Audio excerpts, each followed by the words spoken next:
नमस्कार साथियों, मयूर online classes में आपका स्वागत है। दोस्तों, पिछली क्लास में अपन ने ईथर निर्माण की विधियों के बारे में पढ़ा था। देन उसके बाद अपन ने ईथर के भौतिक गुणों का अध्ययन किया था। आज अपन ईथर के रासायनिक गुणों का अध्ययन कर रहे हैं, केमिकल प्रॉपर्टी ऑफ ईथर। तो आप अपनी कॉपी में हेडिंग डाल दें, chemical property of ether, ether के रासायनिक गुण। देखिए ईथर कौन कौन सी अभिक्रिया देता है। तो ईथर मुख्य रूप से 4 प्रकार की अभिक्रिया देता है। एक देता है एल्किल समूह की अभिक्रिया,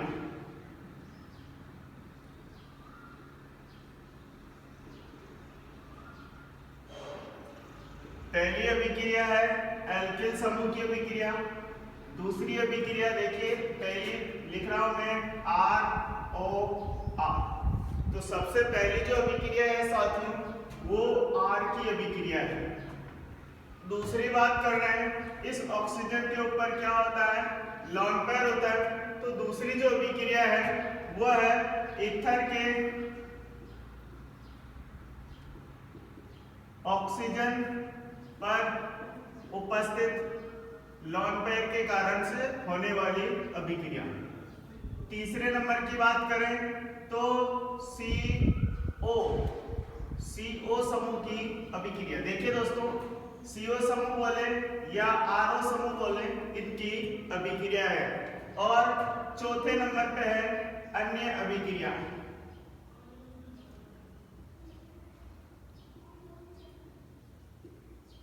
तो ये 4 प्रकार की अभिक्रिया है जो आपको अच्छे से याद होनी चाहिए। पहला कौन सी है, एल्किल समूह की अभिक्रिया। तो साथियों बात करते हैं एल्किल समूह किस तरह से रासायनिक अभिक्रिया करता है। यहाँ जो अपन बात करेंगे केमिकल प्रॉपर्टी ईथर में, तो वो जो ईथर होगा वो अपना होगा डाई एथिल ईथर। इस ईथर के बारे में ही अपन डिस्कस करेंगे। Die ethyl ether C2H5O C2H5O, इसी समूह का अपन अध्ययन करेंगे। कल भी मैंने बताया था फिजिकल प्रॉपर्टी में भी कि जो भी अपना चाहे फिजिकल प्रॉपर्टी हो चाहे वो केमिकल प्रॉपर्टी, अपने को अध्ययन केवल और केवल डाई एथिल ईथर का ही करना, क्योंकि वही सामान्य ईथर है जो RT पर यानी कमरे के ताप पर द्रव अवस्था में पाई जाती है। तो सबसे पहले एल्किल समूह की अभिक्रिया, फर्स्ट नंबर पे है R समूह की अभिक्रिया। देखिए R समूह की अभिक्रिया अपने पास में जो पहली अभिक्रिया आती है वो है हैलोजनीकरण अभिक्रिया।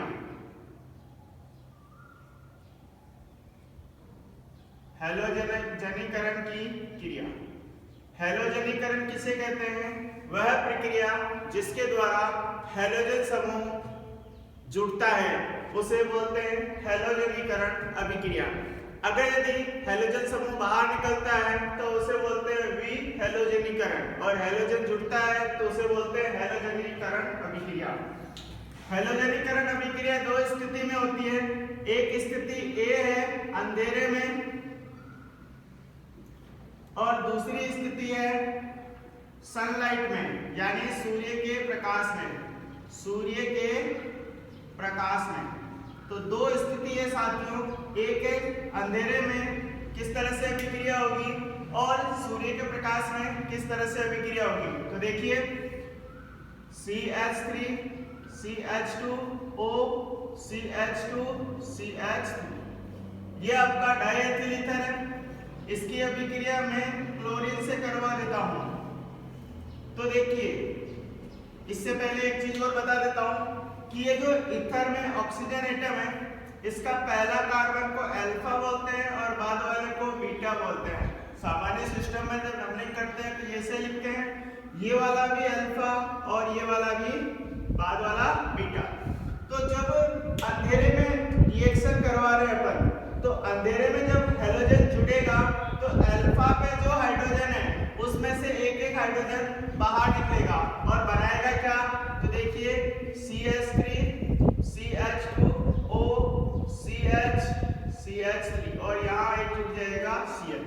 पहले स्थिति में एक Cl जुड़ेगा और यहाँ से माइनस हो जाएगा अगले स्टेप में क्या होगा, जो अल्फा कार्बन और है वहां से भी निकलेगा, यानी यहाँ Cl2 प्लस है, माइनस कर देता हूँ HCl। तो ये जो अल्फा कार्बन है, एक और अल्फा कार्बन बचा है, यहाँ से भी हाइड्रोजन निकलेगा और उसके स्थान पे आ जाएगा क्या, Cl। तो इसका नाम और इस तरह से संरचना बन जाएगी।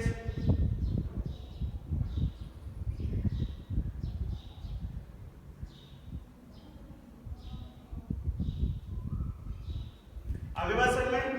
अब देखिए इसको क्या बोलेंगे, इसको बोलेंगे दोस्तों ये वाला एथोक्सी, तो नाम हो जाएगा 1-एथोक्सी, 1-एथोक्सी। ये क्लोरीन में क्या है, एक पे जुड़ा हुआ है, इसलिए नाम हो जाएगा 1-क्लोरो, 1-क्लोरो 1-एथोक्सी। क्लोरो सी पे आता है, एथोक्सी ई पे आता है, तो सी वाला पहले लिखा जाएगा 1-क्लोरो 1-एथोक्सी एथेन। आगे बात समझ में। और अगर यदि मैं इसका सामान्य नाम लिखूं, अगर यदि इसका सामान्य नाम लिखूं तो इसका हो जाएगा अल्फा क्लोरो डाइएथिल ईथर। सामान्य नाम में क्या होगा, अल्फा क्लोरो डाइएथिल ईथर। और इसका सामान्य नाम क्या हो जाएगा, इधर भी अल्फा पे है और इधर भी अल्फा पे है, तो नाम हो जाएगा अल्फा अल्फा डाइक्लोरो ईथर। अब सबसे बड़ी समस्या ये है कि ये वाला अल्फा है या ये वाला अल्फा, अल्फा तो दोनों ही है, तो अपन एक को तो नाम देंगे दोस्तों अल्फा और एक को नाम देंगे अल्फा डेस।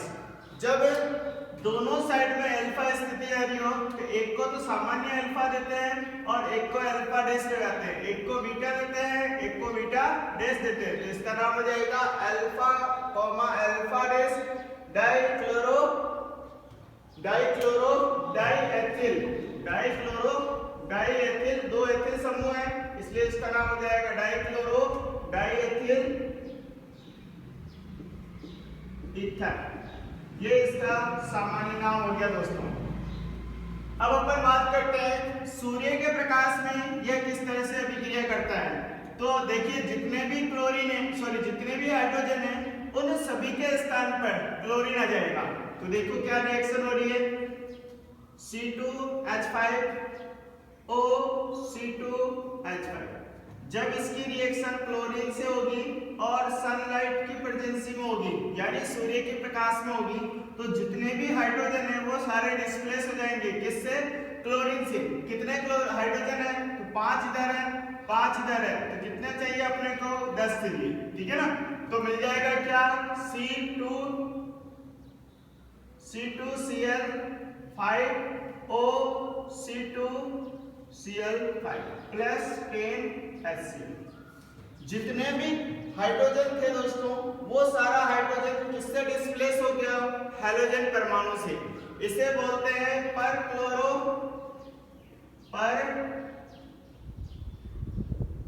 क्लोरो डाइएथिल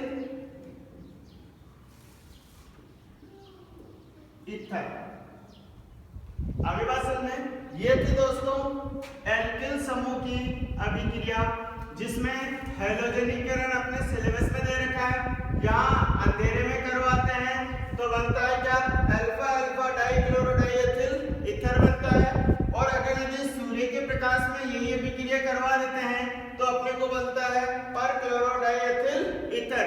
यानी जितने भी हाइड्रोजन थे वो सारे क्लोरीन से प्रतिस्थापित हो गए, जबकि अंधेरे में केवल अल्फा कार्बन पे जो एक हाइड्रोजन है उसके स्थान पर हैलोजन समूह आ जाता है।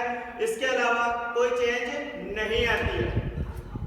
दूसरे नंबर की बात करूं कि दूसरे नंबर पे कौन सी अभिक्रिया है, तो ईथर के ऊपर जो ऑक्सीजन है उसके कारण में जो लोन पेयर है, यानी ईथर में जो ऑक्सीजन है उस ऑक्सीजन परमाणु के लोन पेयर के कारण से होने वाली अभिक्रिया। एक बार आप इसे नोट कर लें।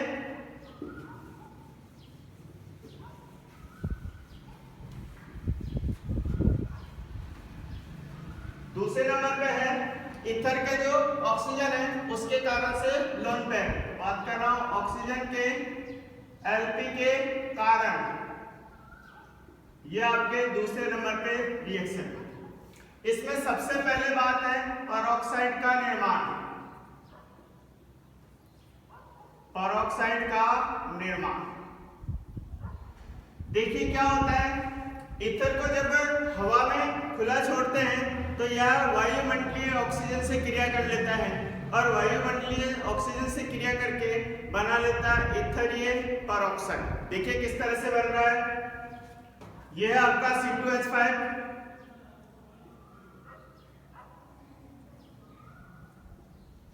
ये ईथर है। इस ईथर के ऊपर क्या है, ऑक्सीजन पे लोन पेयर। देखिए मैंने लिखा हेडिंग में क्या, ऑक्सीजन के लोन पेयर के कारण से होने वाली अभिक्रिया।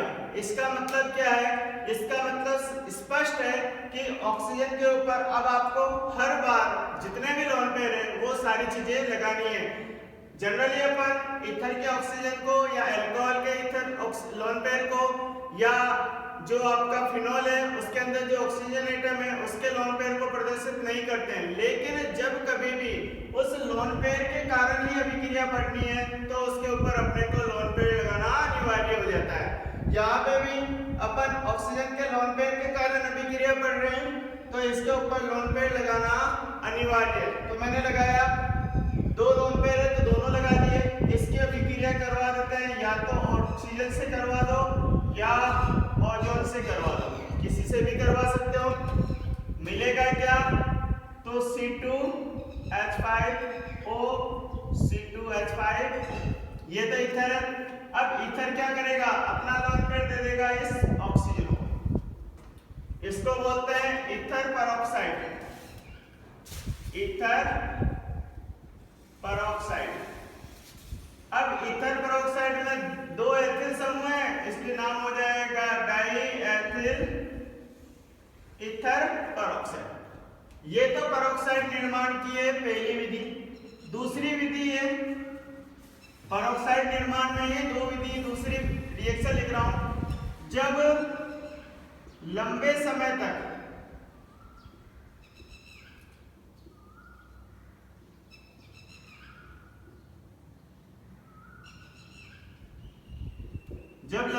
तक खुला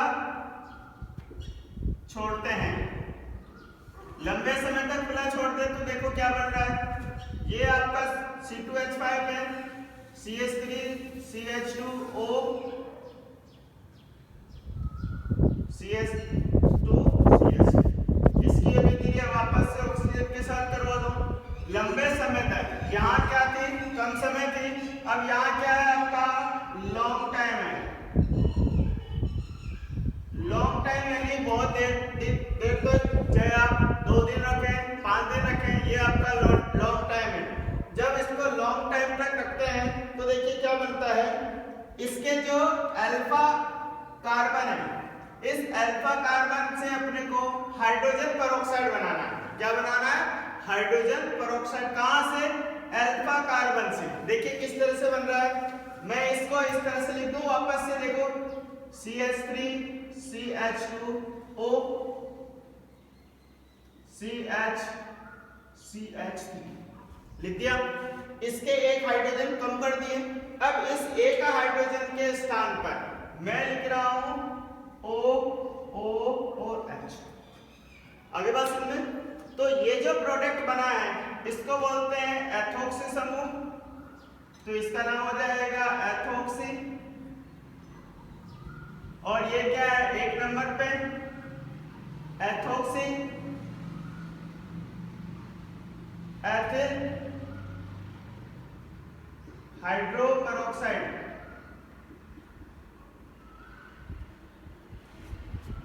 ये था दोस्तों पेरोक्साइड के निर्माण में दो विधियां। इसके बाद में बात करते हैं, इसके तीसरे चरण की ओर चलते हैं। पेरोक्साइड का निर्माण हो गया, दूसरे नंबर पे आता है ऑक्सोनियम आयन का निर्माण। ऑक्सोनियम आयन बहुत ही इंपॉर्टेंट है, मैंने अल्कोहल वाले में भी बताया था ऑक्सोनियम आयन का निर्माण होता है। इसी तरह से ईथर के साथ भी ऑक्सोनियम आयन का निर्माण होगा। देखिए सबसे पहले मैं बात कर रहा हूं H2SO4 से क्रिया, H2SO4 से क्रिया, H2SO4 से क्रिया करके पहले तो ऑक्सोनियम आयन बनाएगा, लेकिन अंतिम उत्पाद जो होगा वो लिख रहा हूं, अंतिम उत्पाद एथिल हाइड्रोजन सल्फेट होता है। अंतिम उत्पाद क्या बनता है? एथिल हाइड्रोजन सल्फेट होता है। ये आपको अच्छे तरह से दिमाग में बिठा लेना है कि अंतिम उत्पाद हमेशा एथिल हाइड्रोजन सल्फेट होगा। ठीक है, देखो किस तरह से रिएक्शन होती है। ये मैंने लिख दिया C2H5O C2H5, इसकी अभिक्रिया करवा दी H2SO4 से। H2SO4 से जब रिएक्शन करवाएंगे तो बनाना क्या है बताओ फटाफट से, एथिल हाइड्रोजन सल्फेट। तो ये आपका एथिल हाइड्रोजन सल्फेट है, दो एथिल समूह है तो दो ये बन गया। अब बचेगा क्या? तो एक हाइड्रोजन यहां से हटा, दूसरे में से हाइड्रोजन हटेगा और ये O बाहर निकल के बन जाएगा H2O। ये है एथिल हाइड्रोजन सल्फेट। ठीक है ना। देखिए किस तरह से इसकी रिएक्शन मैकेनिज्म होती है साथियों, क्योंकि अभी आपने तो केवल अभिक्रिया देखी है, अभिक्रिया इस तरह से है, लेकिन अपने को ये पता होना चाहिए इसकी रिएक्शन मैकेनिज्म किस तरह से होती है।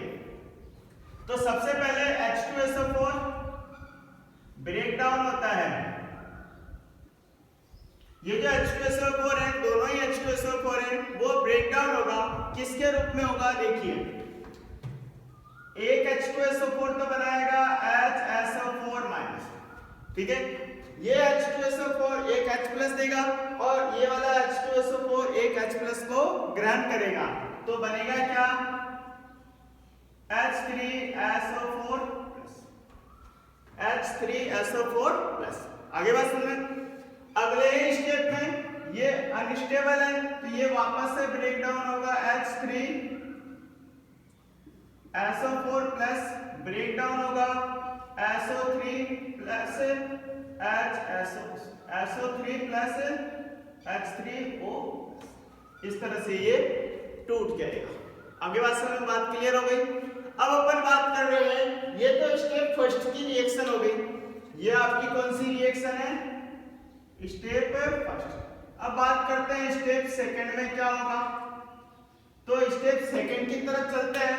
तो यहाँ सबसे पहले आपको कंफर्म कर लीजिए कि ईथर के लोन पेयर के कारण से अभिक्रिया पड़ रहे हैं, और लोन पेयर का मतलब क्या है? उसके ऊपर इलेक्ट्रॉन घनत्व ज्यादा है। अब इलेक्ट्रॉन घनत्व ज्यादा है तो इलेक्ट्रॉन लेने वाला कोई समूह होना चाहिए। अब इलेक्ट्रॉन कौन लेगा? जो कोई धनायन है, तो धनायन कौन बना है? तो धनायन ये तो माइनस का बना है, ये प्लस है, लेकिन ये तो टूट चुका है। किसमें? SO3 और H3O+ में। ठीक है ना। तो ऑक्सीजन पे जो लोन पेयर है उस पे जो अटैक करेगा, आक्रमण करेगा, वो H3O+ भी करेगा। एक बार और बता देता हूं कि H3O+ है क्या? ये प्लस है, बना है H+ आयन, और बना है किससे? हाँ बोलो फटाफट से, H2O से बना है। तो H3O+ किसका रूप है? H+ आयन और H2O का ही रूप है। देखिए रिएक्शन किस तरह से फॉरवर्ड होगी। तो देखो सबसे पहले ये आपका क्या है? ईथर है, C2H5O C2H5, इसके साथ रिएक्शन करेगा H3O+। तो देखिए सबसे पहले स्टेप में क्या बनेगा? यहां से H+ आएगा, इस ऑक्सीजन के पास आकर के जुड़ जाएगा। तो मुझे इस स्टेप में मिल क्या जाएगा?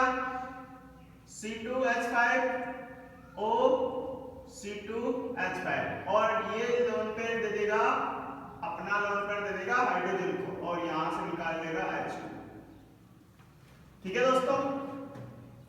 अब देखिए ये जो प्रोडक्ट बना है, इसी प्रोडक्ट पे आक्रमण करेगा SO2। कौन आक्रमण करेगा? SO2। देखिए किस तरह से आक्रमण कर रहा है।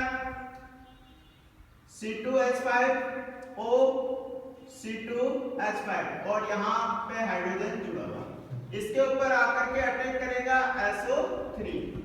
देखिए क्या होगा, प्रोडक्ट अपने को यहीं से याद रखना है क्या बना, SO3 को आप हाइड्रोजन और ऑक्सीजन के बीच में ले जा करके ऐड कर दीजिए। देखो क्या बन गया, C2H5O C2H5 और यहाँ से जोड़ दो SO3। आगे बात समझ, क्या किया, हाइड्रोजन और ऑक्सीजन के बीच में मैंने क्या जोड़ दिया, SO3 को जोड़ दिया। जहां आपका प्लस का चिन्ह है वो प्लस का चिन्ह वही का वही लगाते चलिए, ठीक है। अब इसको ब्रेक डाउन कर लीजिए, चाहे आप एथिल समूह ये वाला ले लें अथवा एथिल समूह ये वाला ले लें, कोई सा भी एथिल समूह ले लीजिए, यहाँ कोई मायने नहीं रखता है। ये अपना इलेक्ट्रॉन इधर, ठीक है। तो अपने को पहले स्टेप में जो ये बना है उससे अपने को प्रोडक्ट क्या मिल जाएगा साथियों, C2H5 प्लस यहाँ क्या है C2H5। देखिए ये क्या बना, C2H5 और ये क्या है SO3H और एक ऑक्सीजन और जोड़ दिए तो क्या बन जाएगा SO4H। तो मैं लिख रहा हूँ SO4H। आगे बात समझें, इसी को क्या बोलते हैं, एथिल हाइड्रोजन सल्फेट। अब देखिए ये अपना लोन पेयर दोनों इलेक्ट्रॉन ऑक्सीजन को दे चुका है, इसलिए धनावेश किस पे आ जाएगा, इस कार्बन वाले पे। अब अंतिम स्टेप पे बात करते हैं, स्टेप थर्ड की ओर। स्टेप थर्ड में क्या होता है, तो थर्ड में जो अभी सेकंड स्टेप में क्या बना है C2H5 प्लस, और पहले स्टेप में क्या बना है HSO4 माइनस। इसकी अभिक्रिया HSO4 माइनस से कर दीजिए तो मिलेगा क्या C2H5 HSO, ठीक है। इसी को बोलेंगे एथिल हाइड्रोजन सल्फेट। हाँ दोनों एक ही है, इन दोनों की संरचना में अगर आपको कोई कंफ्यूज है तो यहाँ देख लीजिए, इनकी संरचना कुछ इस तरह से जुड़ी हुई है। ये sulphur double bond oxygen double bond oxygen, यहाँ है आपका OH और यहाँ आपका C2H, ठीक है ना। ये कुछ इस तरह से जुड़ा हुआ संरचना है एथिल हाइड्रोजन सल्फेट। आगे बात समझिए, ये थी अपने पास ऑक्सीनियम आयन में पहली अभिक्रिया H2SO4 के साथ क्रिया। अब अपन बात करते हैं दूसरी अभिक्रिया जो कि ऑक्सीनियम आयन से संबंधित ही है।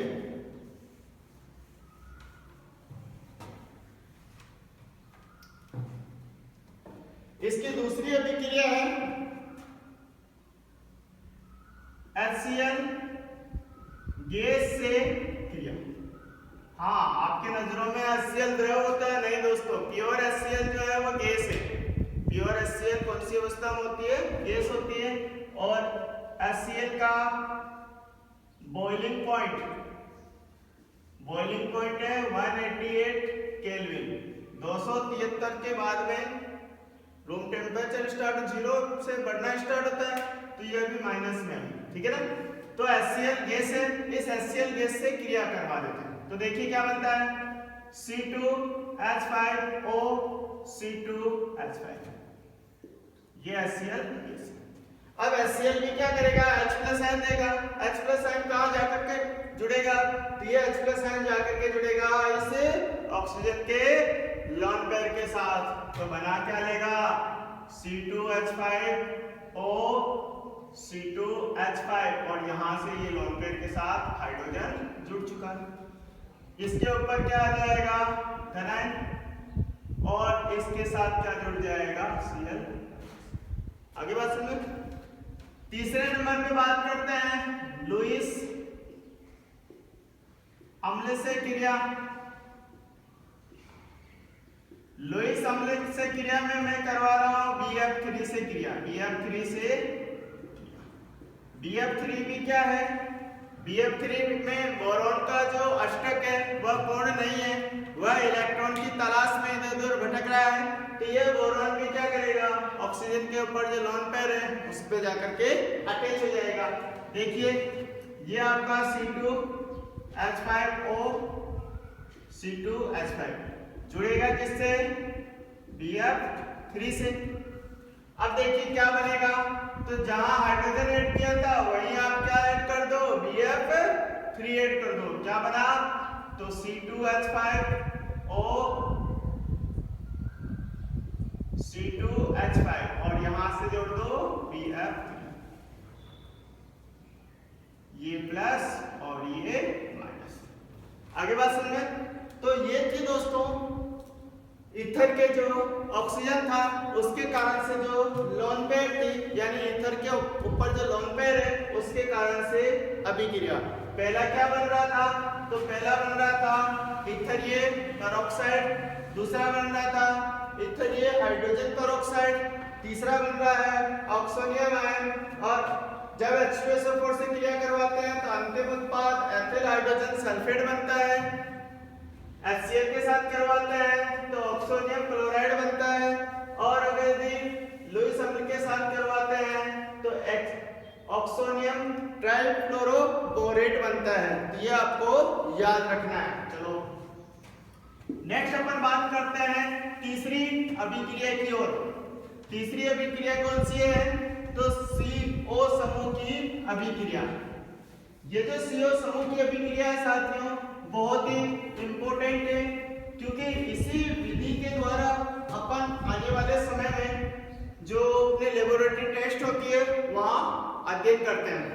तो तीसरे नंबर पे कौन सी अभिक्रिया है, CO समूह की अभिक्रिया।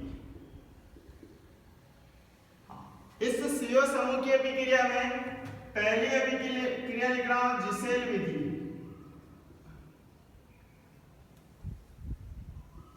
इसका नाम जिसेल विधि बोलो, चाहे जिसेल अभिक्रिया बोलो, चाहे जिसेल परीक्षण बोलो।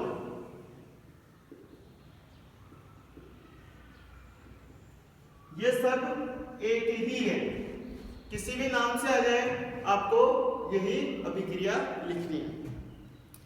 ये अभिक्रिया इसलिए इंपॉर्टेंट है क्योंकि इसमें दो प्रकार की अभिक्रिया होने की संभावना बनी रहती है। जिस तरह से आपको ईथर निर्माण में मैंने बताया था कि 1 डिग्री 2 डिग्री का RX ले सकते हो आप, 3 डिग्री का RX नहीं ले सकते हो, बताया था ना। सेम वही सिचुएशन है, इसमें भी आपको बहुत ही ध्यान रखना है कि 3 डिग्री का RX लेना तो नहीं है लेकिन बनाना है। 3 डिग्री का RX लेना नहीं है लेकिन बनाना है। देखिए किस तरह से बनाते हैं। तो सबसे पहले एक इस अभिक्रिया के बारे में बता देता हूं कि ये जो परीक्षण किया जाता है, क्योंकि इस विधि में मैंने लिखा जिसेल विधि बोलो, चाहे जिसेल अभिक्रिया अथवा जिसेल परीक्षण बोलो, ये इंपॉर्टेंट है कि CH3O समूह का परीक्षण, O समूह का मात्रात्मक आकलन करने के लिए काम में लिया जाता है।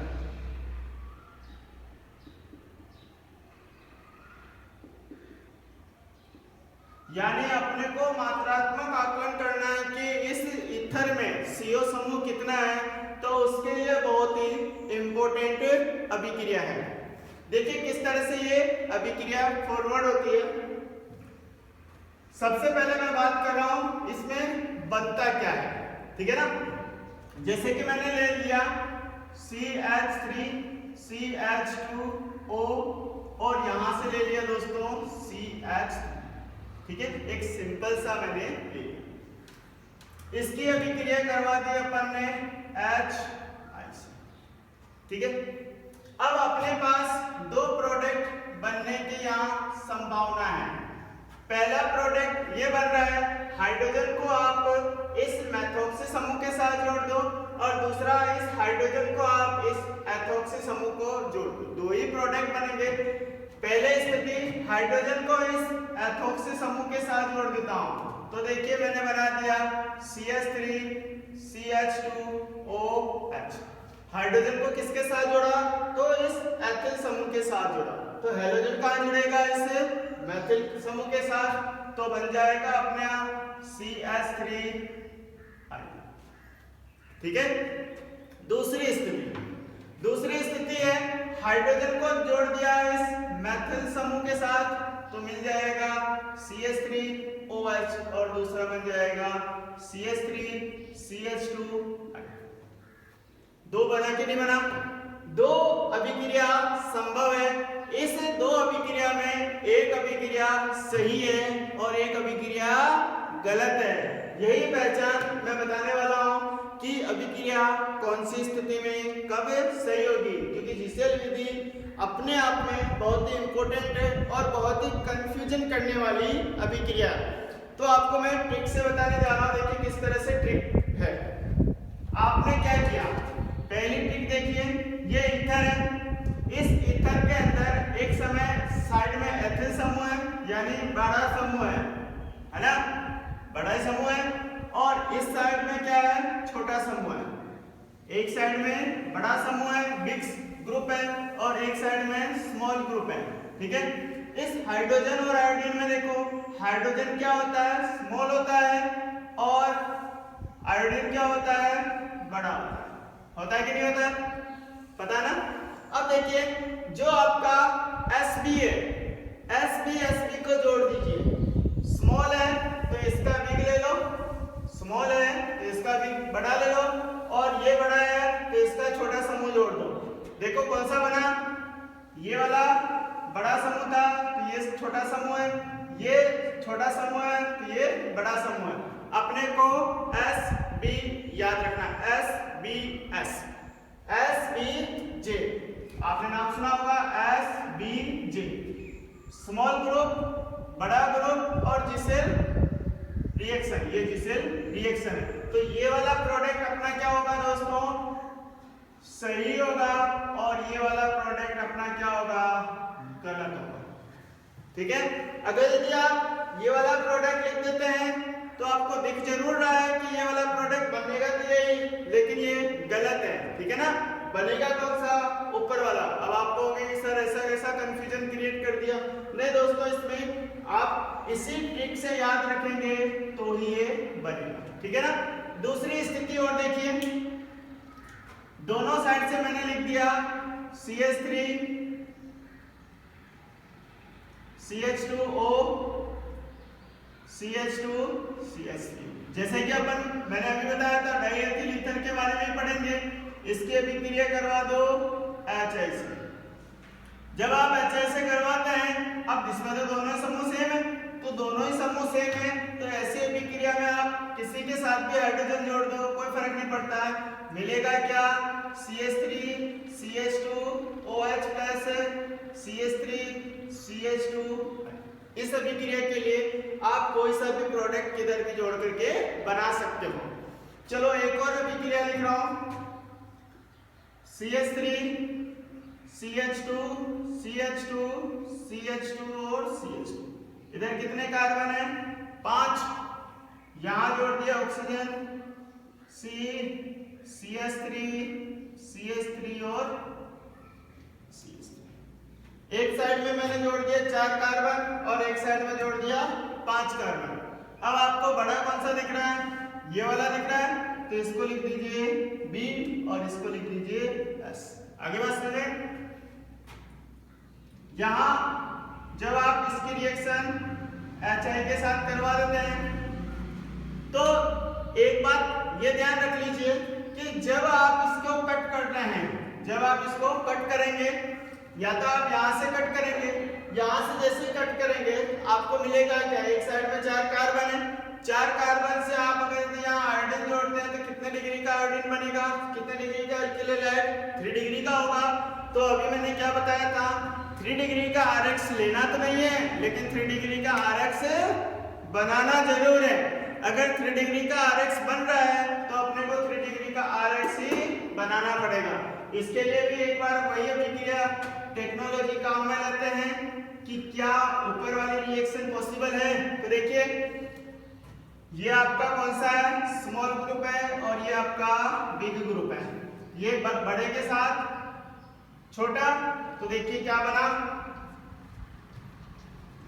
CH3 5 कार्बन तक चेन बना दिया है और लास्ट में OH लिख दिया। यहाँ 4 कार्बन है,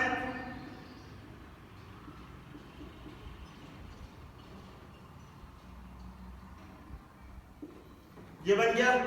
तो दूसरी स्थिति क्या है, जस्ट रिवर्स हो जाएगी। तो अपना यही प्रोडक्ट क्या होगा, सही होगा, क्योंकि यहाँ क्या बन रहा है, 3 डिग्री का Rx बन रहा है। तो अब आप याद रखें पहला क्या कि जिसेल विधि में एक बात, छोटे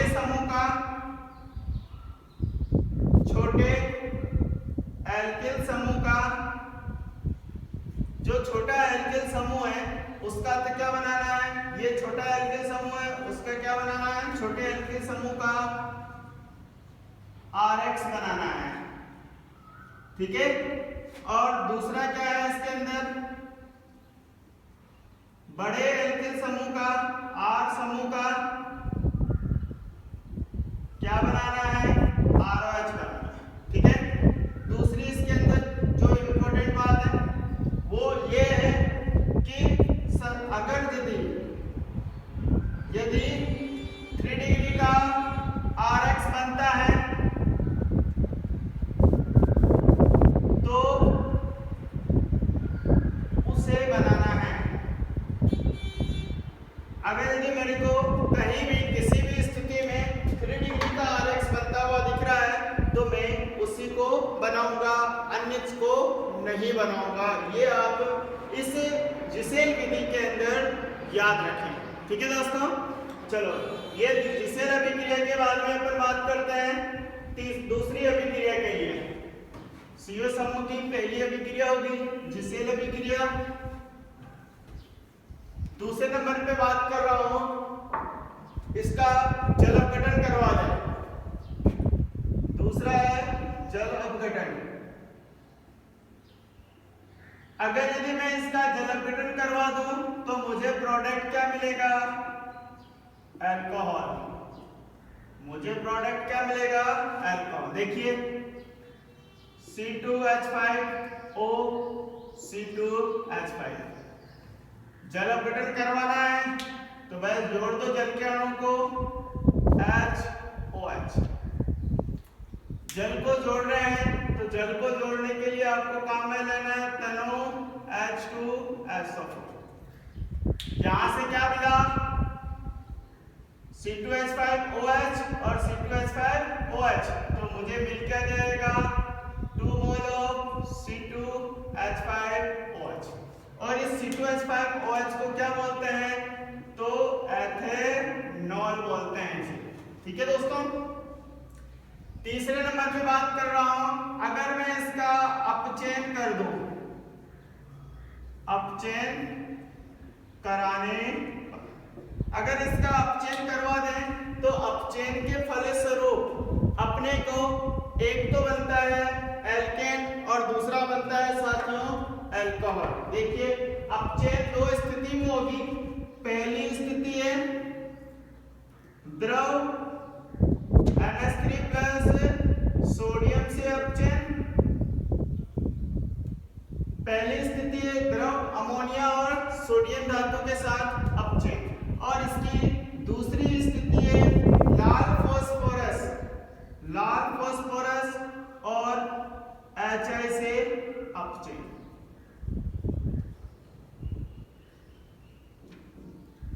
जब अपन द्रव अमोनिया और सोडियम धातु के साथ अपचयन करवाते हैं तो अपने को एल्केन प्लस एथेनॉल मिलता है। देखिए किस तरह से मिल रहा है, C2H5O C2H5।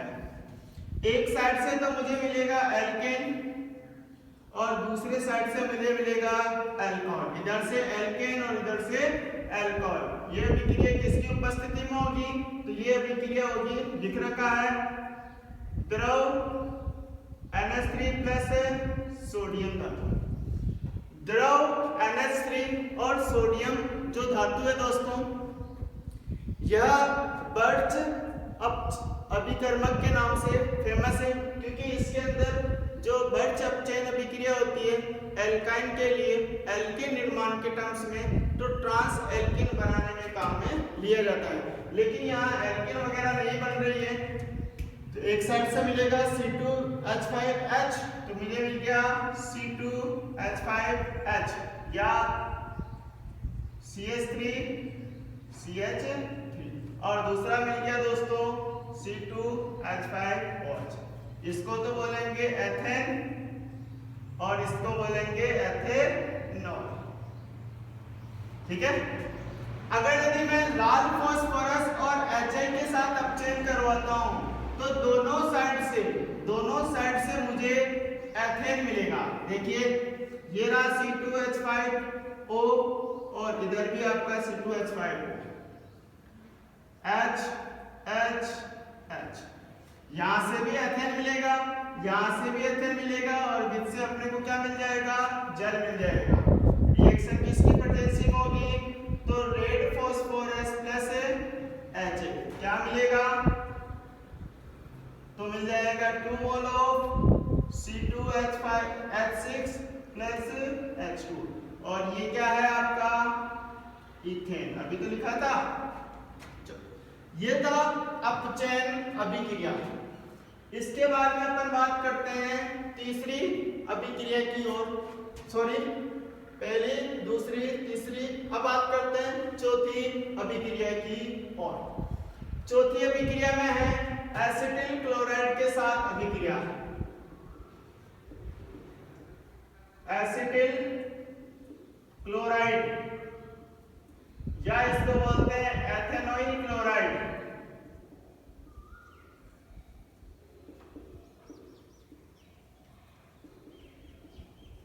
एथेनॉइल क्लोराइड से क्रिया बहुत ही इंपॉर्टेंट है साथियों।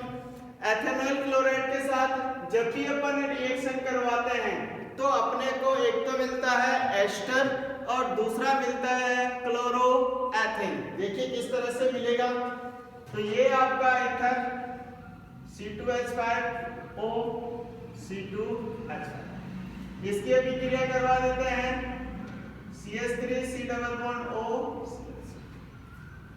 जब अपन इसकी अभिक्रिया करवा रहे हैं तो यहां से इसको कट कर दीजिए, तो इधर से क्या मिल गया आपको C2H5Cl और इधर से क्या मिल गया CH3COO C2H5। तो इधर से तो मिल रहा है C2H5Cl, ये तो मिल गया C2H5Cl। इधर से क्या मिला CH3CO CH3CO, फिर मिलेगा O और मिल जाएगा C2H5। इसको तो बोलते हैं क्लोरोएथेन। ये तो आपका दोस्तों क्या है क्लोरो इथेन और इसको बोलते हैं एथिल एथेनॉइड।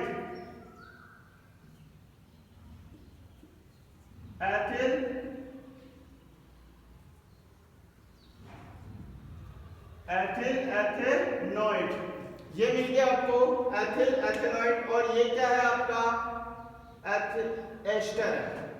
चलो 5वें नंबर पे बात करते हैं एसिटिक एनहाइड्राइड से क्रिया।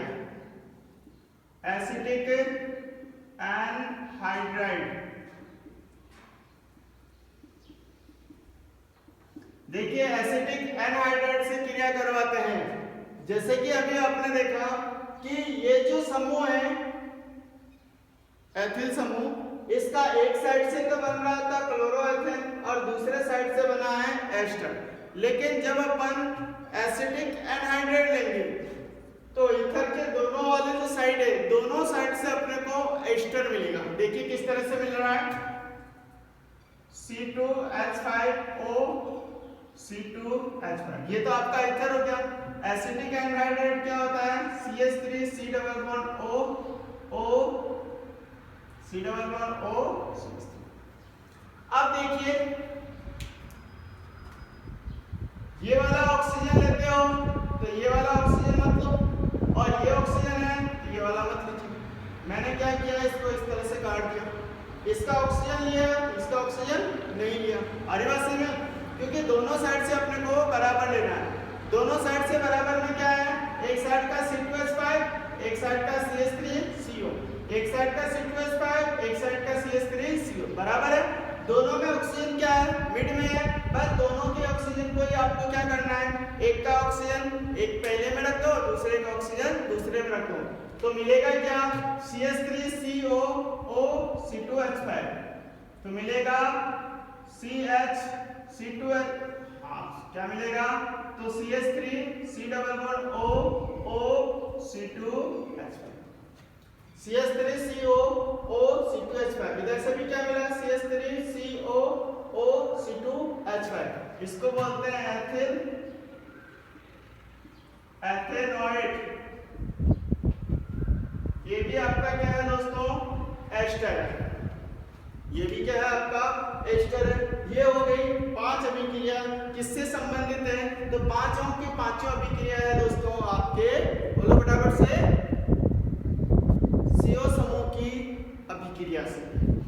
अब अपन बात करते हैं इसकी लिख लीजिए आप, है ना, चौथी अभिक्रिया की ओर मूव करते हैं।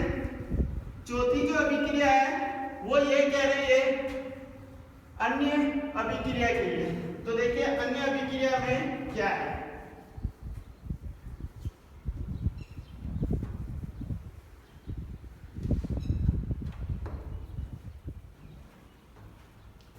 अन्य अभिक्रिया में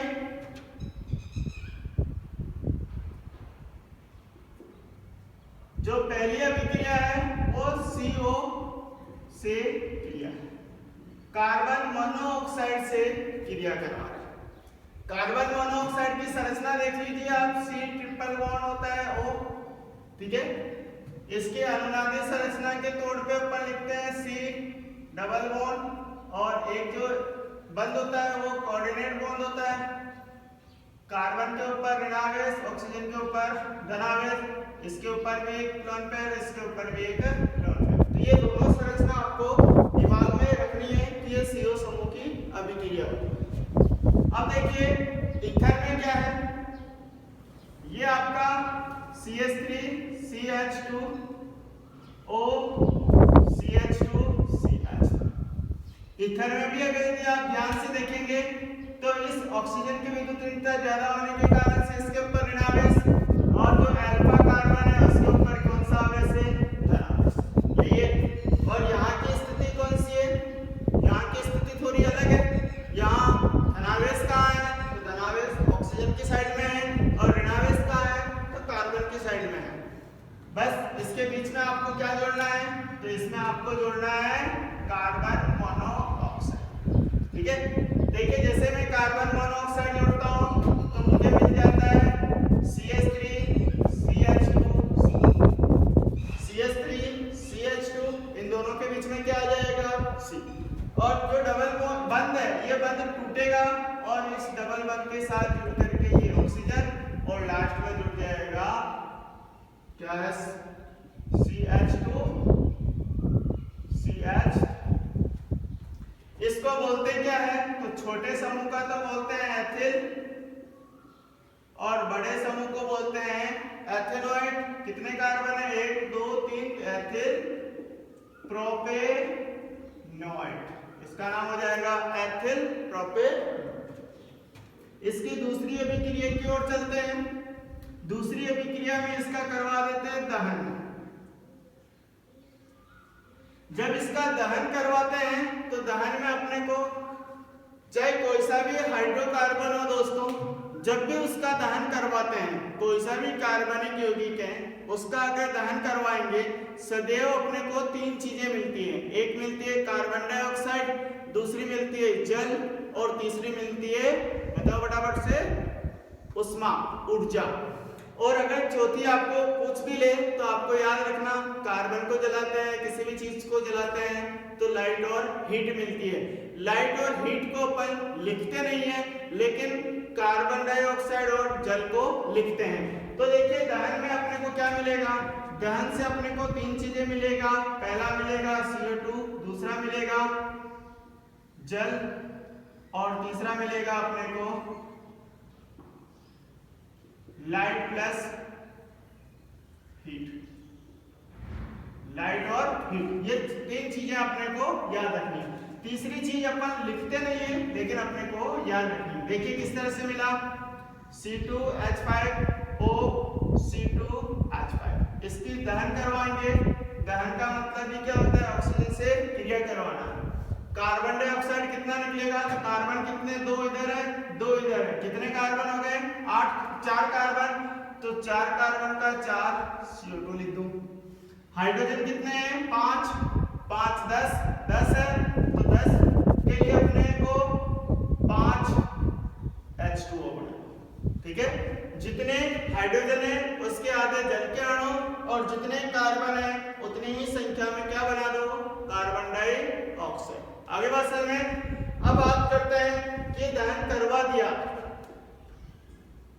ये आपने दहन करवा दिया। अब अपने को और क्या मिलेगी? तो आपसे याद रखना कि हीट मिलेगी और क्या मिलेगा? लाइट मिलेगा। ये जो अभिक्रिया होती है वो अभिक्रिया होती है ऊष्माक्षेपी। ऊष्माक्षेपी अभिक्रिया होती है, ये दोस्तों हमेशा याद रखना। चलो अब बात करते हैं इसके चौथी अभिक्रिया की ओर, तीसरी अभिक्रिया सॉरी, अब एल्कीन का निर्माण। एल्कीन का, देखिए एल्कीन का निर्माण किस तरह से करते हैं? तो ईथर को अगर यदि उच्च ताप पर गर्म कर दें एल्यूमिनियम के साथ 553 केल्विन टेम्परेचर पे, 553 केल्विन टेम्परेचर पे गर्म कर देते हैं, तो यहाँ से हाइड्रोजन और यहाँ से जल बाहर निकलेगा और बना लेगा 2 mole of CH2 double bond CH2 plus H2, ये बन जाएगा एथीन। एक अभिक्रिया और रह गई दोस्तों, वो है PCl5 से क्रिया। PCl5 से, अगर यदि मैं PCl5 से क्रिया करवा देता हूं तो PCl5 से जब क्रिया करवाते हैं तो मिलता क्या है? क्लोरोएथेन मिलेगा। देखिए किस तरह से बन रहा है, ये आपका C2H5O C2H5। इसकी अभिक्रिया किससे करवानी है? PCl5 से। तो ये आपका फास्फोरस है, ये क्लोरीन और ये क्लोरीन, इधर ये क्लोरीन और इधर ये क्लोरीन, यहां से इसको कट कर दो। बीच में प्लस का चिन्ह लगाना ही है दोस्तों। कई बार आप पूछ ही लेते हैं सर ये प्लस का आएगा क्या? बिल्कुल आप ध्यान रखें प्लस का ही आएगा। जो भी चीज तीर का निशान से पहले लिखा जाता है वो सारे के सारे क्रियाकारक होते हैं और प्लस का चिन्ह आता है। तो यहाँ से बन जाएगा C2H5Cl, यहाँ से भी बनेगा C2H5Cl और बीच में क्या बना? POCl3। तो मिल जाएगा दोस्तों 2 मोल ऑफ C2H5Cl प्लस मिल जाएगा POCl3। ये आपका इथाइल क्लोराइड। तो ये थी दोस्तों ईथर के रासायनिक गुण हो गए हैं। अन्य अभिक्रिया भी आपको बता दिए आपको। अब जो अपना अगला पार्ट है वो है एल्डिहाइड, कीटोन और कार्बोक्सिलिक एसिड, नया चैप्टर है। इस के क्वेश्चन आंसर आपको इसी वीडियो के डिस्क्रिप्शन में आपको मिल जाएंगे। आज के लिए इतना ही, धन्यवाद।